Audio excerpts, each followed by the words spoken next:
Thanks for tuning in to Women Who Open Doors, a podcast dedicated to lifting the voices of incredible women in our communities who not only excel in their careers, but inspire us through their actions for others. Hi, I'm Julie Collins, owner and coach of Not Magic, and it's my honor to help share the stories of these remarkable women. So without further ado, welcome to Women Who Open Doors. Welcome to Women Who Open Doors. Today, I am super excited to have our listeners learn and grow from Brittany Ballweg. And let me tell you a little bit about Brittany. So Brittany's on. Brittany, wave and make everybody see you. Brittany began swimming competitively at the age of 8 and never left the pool. She continued her swimming career in high school, where an injury prevented her from performing at a very competitive level. Despite this setback, which I love that you had a setback and you persevered, Brittany continued to coach and work as a lifeguard. She graduated from UWGB, Green Bay, for those outside the Wisconsin area, with a degree in business management and childhood development, and became an aquatic director post-college. In May of 2016, she finally took a leap of faith, creating her own LLC, the Dolphin Swim Academy, slowly building her business and brand, and ultimately constructing her own pool facility, which is now days away, fingers crossed, from launching. Yes, lots of fingers and toes. And by the time our listeners hear this, it will be open. So, Brittany, welcome to Women Who Open Doors. Thank you. It's so fun to be here. Yeah, super fun to have you. So I swam as a child. We had our own pool. So I know the love for the water. So that's why I'm super excited to talk to you today. So thanks again for joining us. You gave us a beautiful bio about yourself. And in your bio, you said you were a fish and just couldn't get outside the pool. So tell our listeners a little bit more about, why swimming and why you love it so much to begin with. Yeah.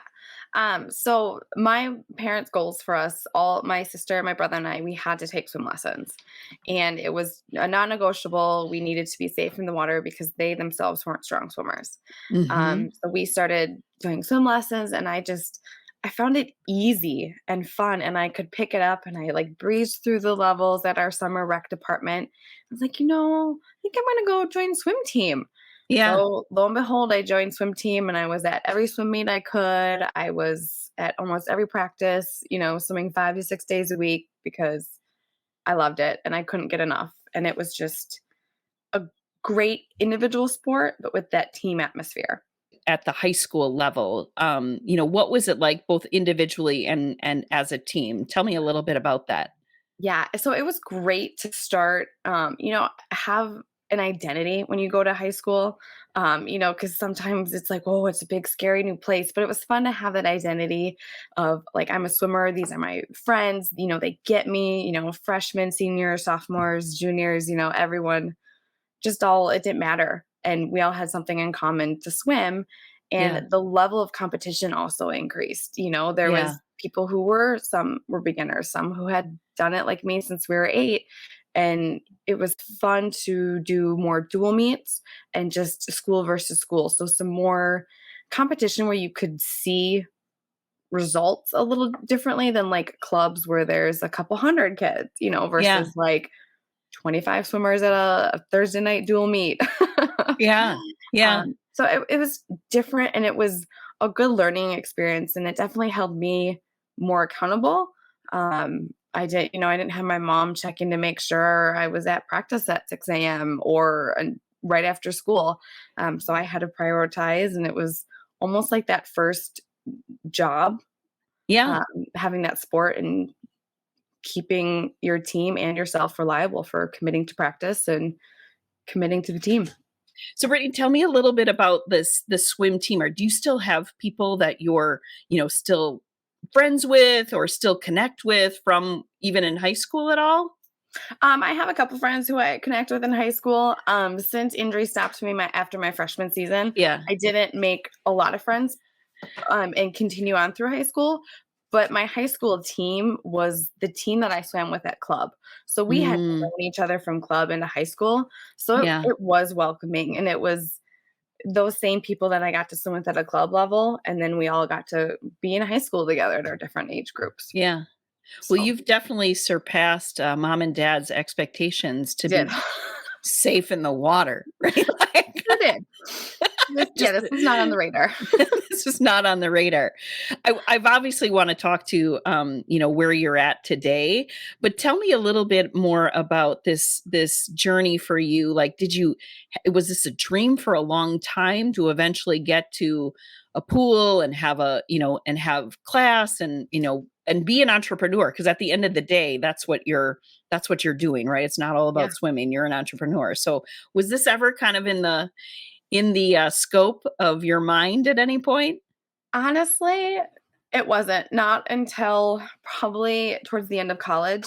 I definitely knew swimming was a passion of mine, but I didn't know how to cultivate that into something that could sustain the lifestyle I wanted and Sure. could give back in a way that I wanted as well. So it just wasn't a thought until kind of towards the end of college when I was like, I'm so sick of working with people, all these group projects. Yeah. Like, why is my performance in grade so dependent on so many other people? Like my Yeah. senior year was awful with group projects.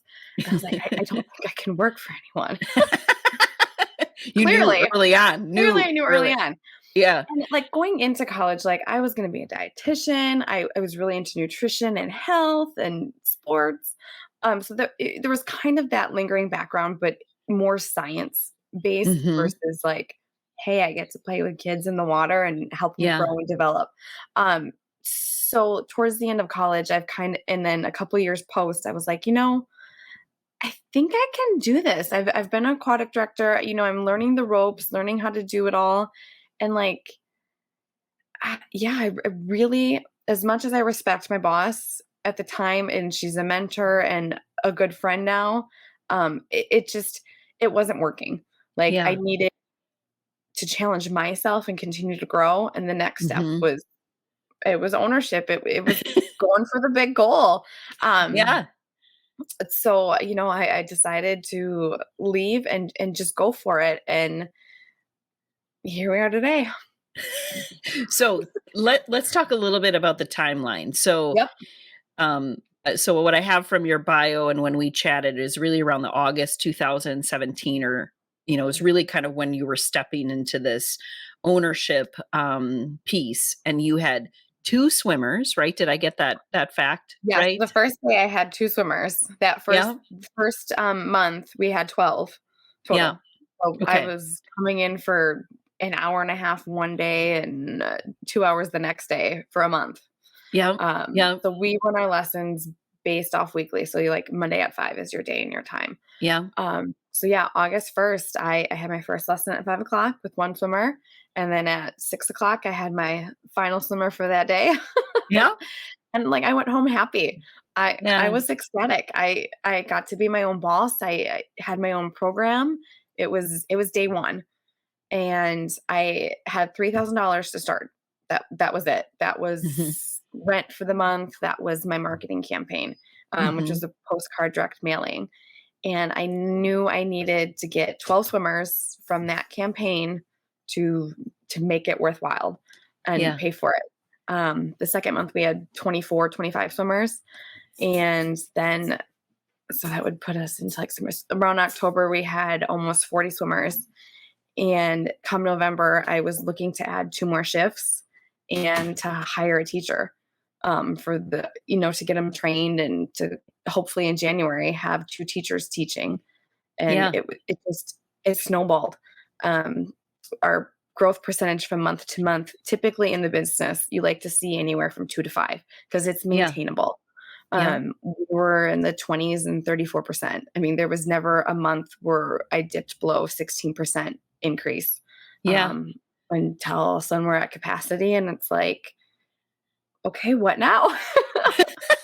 So And I'm in like, 2 years, you got to like 347 swimmers, and we're Yep. like 94% booked. First of all, I just want to say kudos that you have Thank you. those numbers and you're even measuring that, because I Yep. find a lot of entrepreneurs who aren't trained in that of like, it's not just about having a bunch of swimmers. Like you were doing the calculations Yeah. of what's going to cover my cost. And I mean, Yeah. you were really, in the business of measuring your growth. I just love that. Yeah, and I also utilized, like, how they heard about me. Yeah. I had no money for marketing. I had $3,000, that was it, and then after that, it was, I have insurance, I have rent, um, Mhm. payroll, Mhm. so I also tracked how they heard about us, and 67% of my families, it was word of mouth. Mm. Maybe like 2% was like an internet Google search, and then Mhm. another 15% was social media recommendations. So like if Mhm. they said Facebook, if they said Instagram. So 75% of my marketing was word of mouth. And I find that those testimonials far surpass any marketing campaign that I could pay for. Mhm. Mhm. Um, we have a very heavy social media presence and a lot of engagement, which is Mhm. just, it's wonderful. And, you know, I, I try to be the business that you feel like family Mhm. and you want to share that. You want to share it with your friends. You want to feel welcome here. Like it's not just another conveyor belt of, we're teaching you some lessons, just getting you in the door, getting you out of the door. No, we want you to feel Yeah. like family. We want you to feel like you're coming home. So in the last couple weeks, I've been emailing our families, getting ready for this new pool. I'm like, we're going home. We're Yeah. coming home. Ah, Like, that's super cool. establishing that family presence because we are family first. I would be nothing without my swimmers or my families Yeah. and my team. Yeah. So I love that. That I just everything about that, because I do believe that there is something like if we can, surround our customers and our clients and our swimmers and our little guys and girls, right, with a yeah, bunch of like love. I mean, that's what our team members need too. yeah, So why not do it so it's actually fun, versus like you said, just a number and things like that. That's great.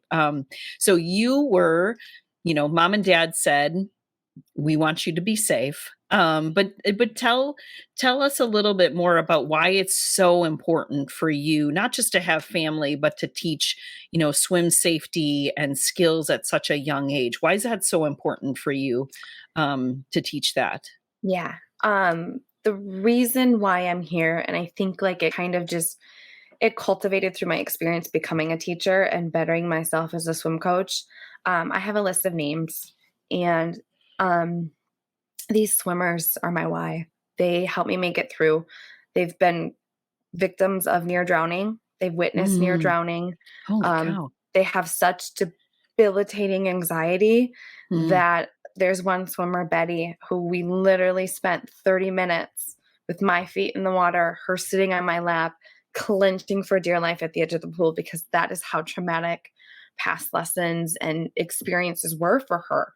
yeah. And it's so important with the amount of access there is to lakes, water. I mean, even your Hmm. bathtub and hot tubs in families' backyards, that kids know water is it is dangerous, but it can also Hmm. be fun and enjoyable. It is what you make of it, and drowning is 100% preventable. Hmm. We just need lessons. We need fences. We need lifeguards. We need that barrier. We need water watchers. And I just don't want to have to call a family member or be on the other end of that phone call having a family say, we were at the family lake and so slipped under and drowned. I don't Hmm. want to be on that call or Hmm. have to deal with that. I want Yeah. people and families to have this survival skills, have the knowledge to be safe in and out around the water and making smart choices. It's a life skill, but it's also a safety skill that Hmm. I've been so blessed and fortunate enough to give those skills to so many kids and give that safety to those parents. And my favorite emails are we were at a hotel this weekend and Della was able to be in the water by herself. She was, we didn't have to get in. We were right there watching her, but we knew she was safe. We knew she could do this. And she's 4 and she's out swimming all these other 4-year-olds in life Yeah. jackets. So it's giving children and adults even for lessons, giving them that confidence in themselves and Hmm. to be stronger in and around the water so we can decrease drowning. It's just a statistic that it needs to change. Yeah. Yeah, for sure. And it is amazing, even when because I grew up with a pool, right? So I grew up with like zero anxiety because my parents, that was their method, Yep. like we're going to get you in the water. So I didn't really have that, but it is amazing how many people you talk to and they're like, I don't know how to swim. And I like conceptually that's kind of hard for me because I'm like, Yeah, God, I grew up like we had a boat, we were in the lake, like having that anxiety is a big deal and it way is. more people I think that I ever gave it credit to because it was out of my world, that I Yep. experienced for so long. Yeah, and even opening up now, we have a lot of new families. So we have 10, 11, 12-year-olds who've never swam before, and we're working with them to give them that confidence Yeah. because, I mean, you would think most 10, 11, 12-year-olds can go to a pool and feel comfortable. That's not the case for these guys, and it's so awesome to see them smile because they were able to jump in the pool and go underwater. Like, Yeah.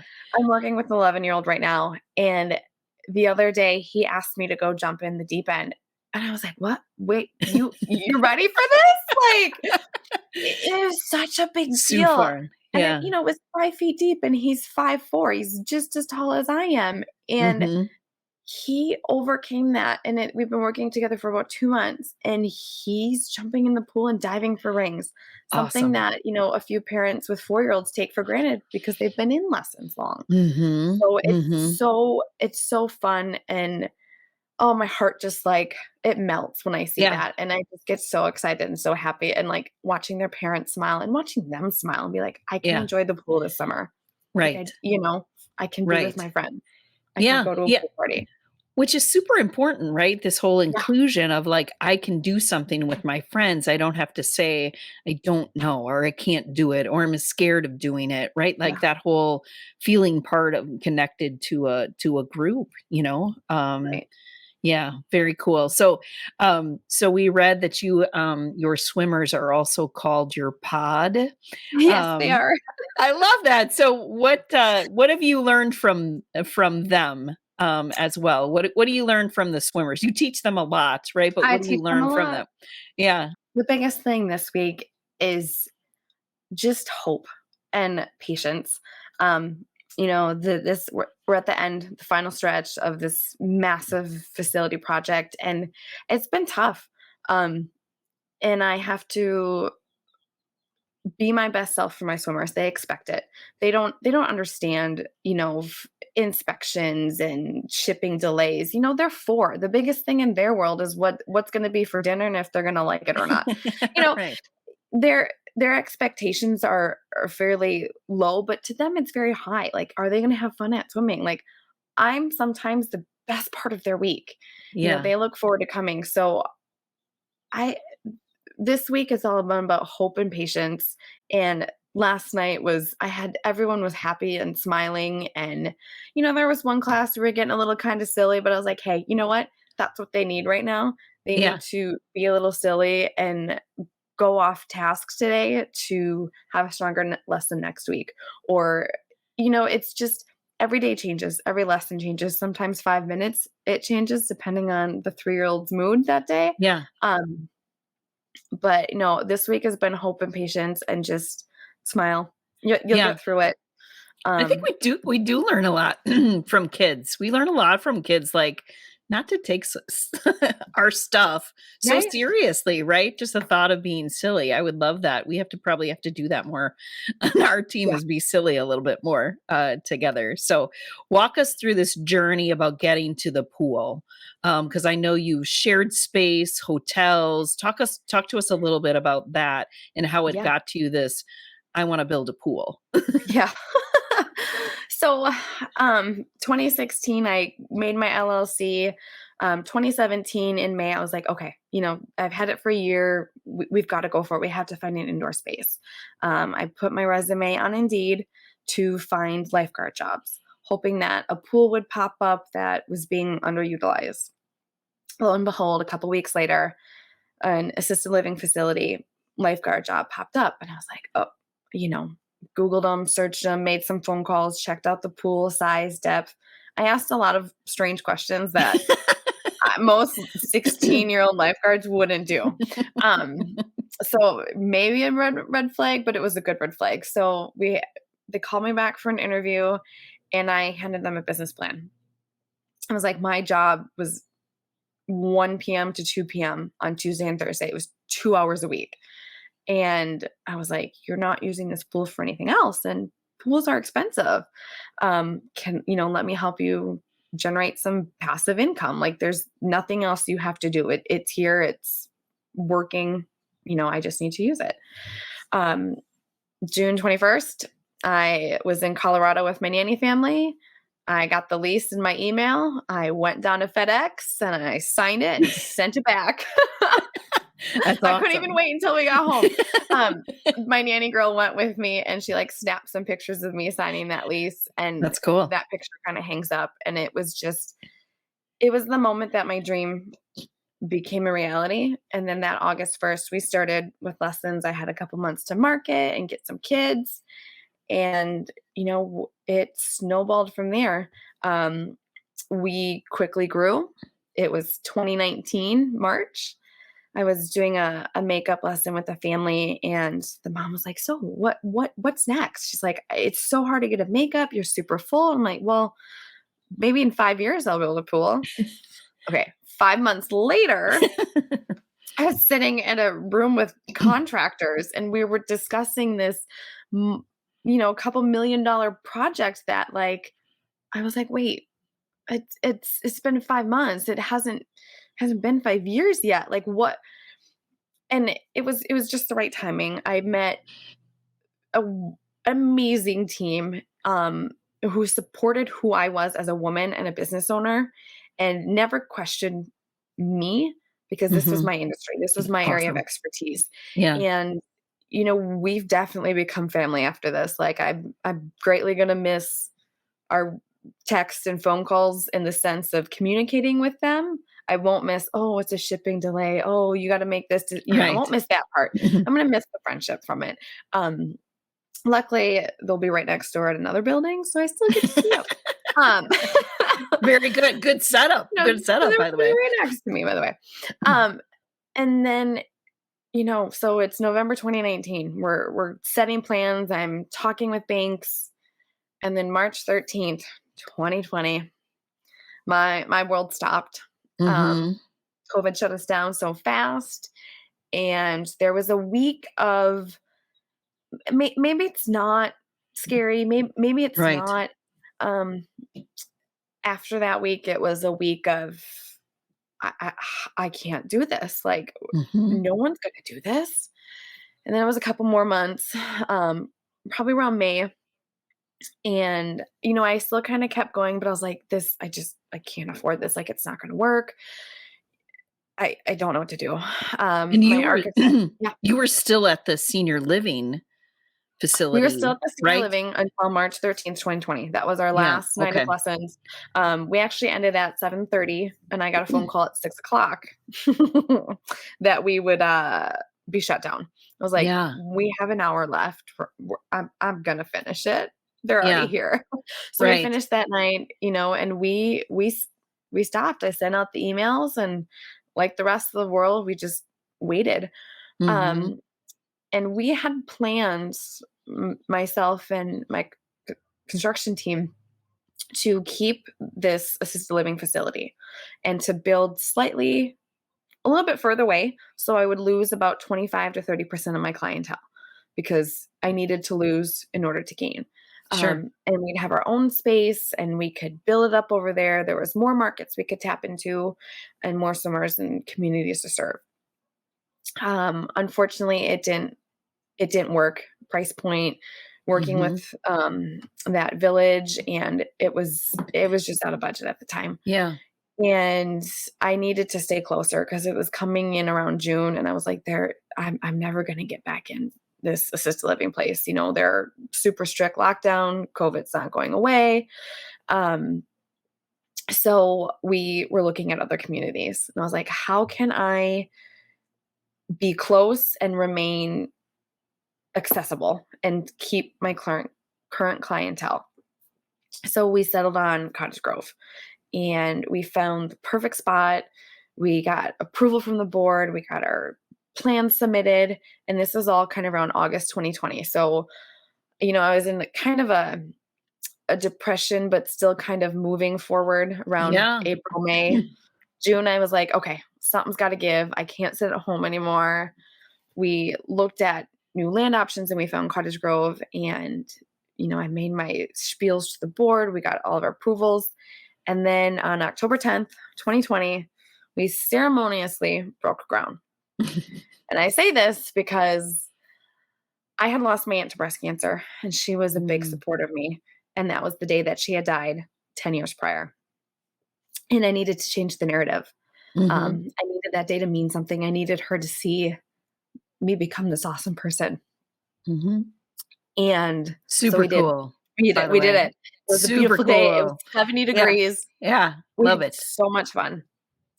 And I got state approval actually the day before. So everything was legit up, except I didn't have a document saying you're approved for financing. A month later, we're still kind of working with the bank. I made a few more hurdles. I had been with this bank for about 11 months. December 6th, I got a phone call at like 2:50. It's my banker, and she's like, "I'm so sorry. We can't fund your project. We can't finance it." And my heart stopped. And I was like, "But I told my families I'm doing this. I'm making us a home. I'm building this." And I couldn't come up with 50% down of what I needed. And that was a lot. And if I had 50%, I knew we wouldn't be in that situation. So it was kind of like maybe their way out, their loss, which I'm okay with. And I took my time, a couple hours. I gave myself a day to feel and there's a lot of ups and downs, and I needed to hit rock bottom. So I hit rock bottom. I called 13 bankers the next day. I had 90 seconds to sell my story. After that, no one's gonna care. No. Oh, maybe. Be realistic. Oh, no, we can't. I wish. No. And then Chris Cox, Bank of Sun Prairie, he's like, "You know what, Brittany? There's more than one way to skin a cat." And I'm like, "I'm gonna get this. It's gonna happen." Someone believes in me and my business and my story enough to help me find other ways. Yeah. So, I called. We set up some things. I sent business plan, financial statements, everything.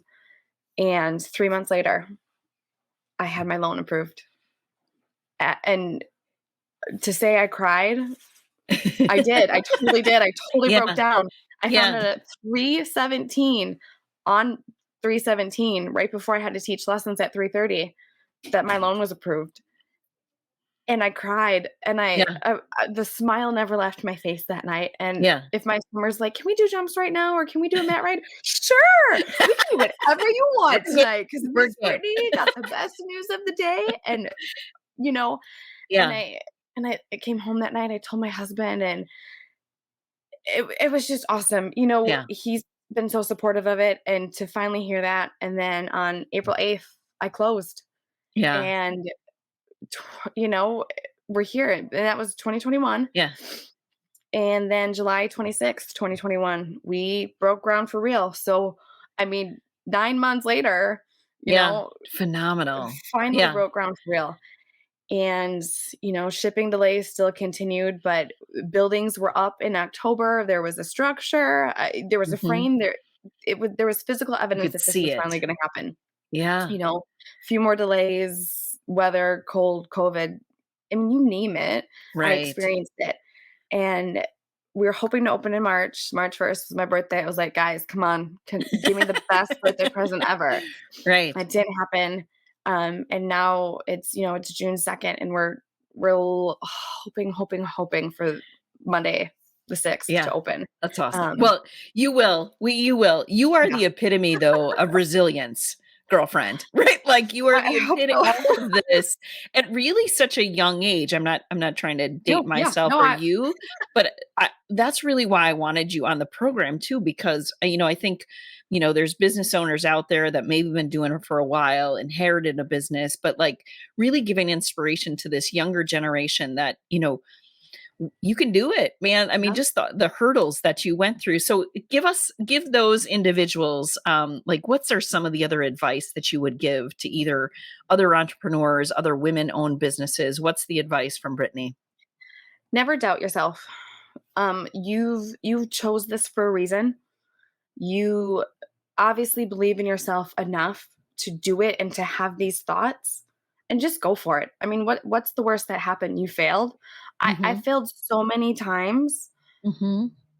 that I'm surprised I'm still standing here today, like Yeah. in front of my own building. Like I failed through this whole process. I put all my eggs in. We broke ground before I had a loan, Yeah. on land that I technically didn't own, but we had permission, and we made it through because I believed in myself. Mm-hmm. Um, and I had a strong support system. I made mistakes. I'm still gonna make mistakes, but I'm gonna learn from them and I'm going to become stronger from it. And I'm gonna educate myself on what I don't know and better understand the world around me and just, you know, I don't know how to say, like, just believe in yourself, even on the darkest days. Like there were days where I didn't want to get out of bed and take a shower. Like Mm-hmm. depression is awful. It's a scary beast. Stress is awful. But you're starting a business, you have an idea, you have faith, you have that spark inside of you. Find people who are going to help build it, make it burn brighter and stronger, and keep those people in your life. You are the product of the 5 people you hang out with the most. Currently, it's been a lot of men. So I'm super excited to see my girlfriends again because I love all the guys on my team and stuff, Yep. but Yep. and I do. I'm the only Yeah. woman right now on my project. There is one person, a couple people on IT behind the scenes for small things, but I go in there with authority and I demand a presence. Someone asked me where my husband was, and I was like, this isn't his business. His name isn't on here. Like the check's coming from me. And Right. it kind of took him aback. And I was like, no, fight for yourself, fight for your business, Yeah. fight for your belief. I mean, I love my husband. He's the biggest, supportest person in my life and then in this project, but like Mm-hmm. he hands down knows this is my dream. This is my pool. And Yeah. that's how he's going to support me, by making sure people see that I'm the woman. I'm the woman Yeah. behind the scenes. It's me. Yeah.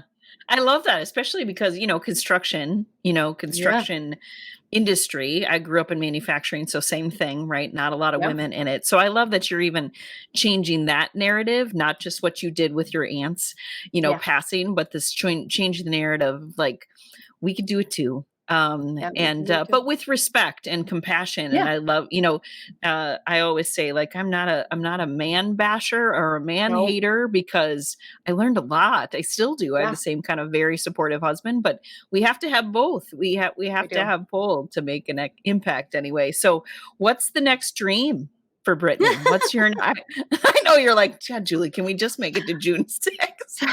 Surviving to June 6th and making sure I don't lose any more hair. Okay, I have a friend who had a baby.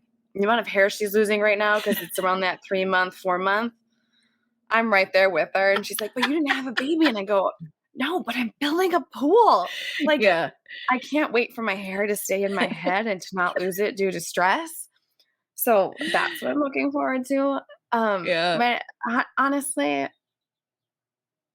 to go home, to Yeah. open my own pool doors Yeah. and to see the faces of those kids and my team members walk through.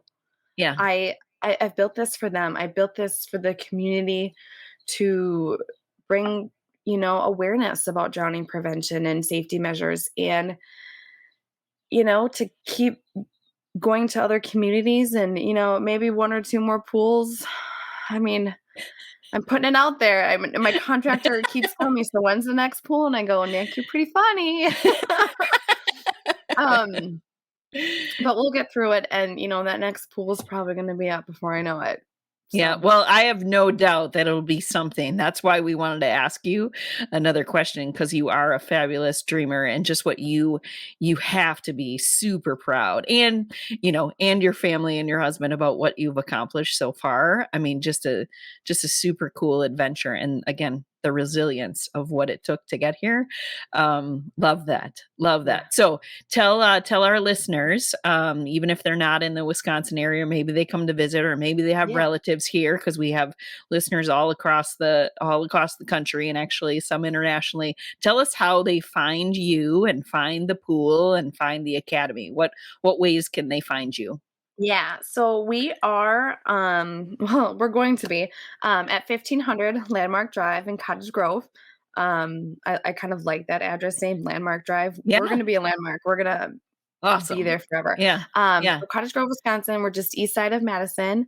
Our phone number is 608-315-SWIM. nice. Or Good job, Brittany. 7946 for, for those who don't remember the numbers and alphabets on phones. Or we're also on Facebook at Swim with Dolphin. We're on Instagram, and we're online at www.dolphinswimacademy.com. And you can always email us at hello@dolphinswimacademy.com. We're always happy to help. Awesome. Well, you have just been a delight. I mean, I knew the time would go fast It sure together. did. You were super fun to talk to. So just thank you so much. And I think I cried. I wanted to cry a couple times during this episode, and that doesn't happen all the Well, time. thank So you. I love your why, and I just love who you are. And thank Thank you. you. Thanks for making an impact with those little swimmers and the pod. So we Yeah. we totally look forward to seeing your pictures of the pool, and all and keeping in contact with you to see Yes, how I it's can't wait. going. So thanks for joining us. You're so welcome. Thank you so much. Thanks for listening. We hope you enjoyed this episode as much as we have. Are there inspirational women leaders in your life? Recommend them for this podcast by emailing me at jcollins@knot-magic.com and telling me why they're the perfect person to be featured. And please leave us a review on Spotify, iTunes, or wherever you find your favorite podcasts to help us share these amazing women with others.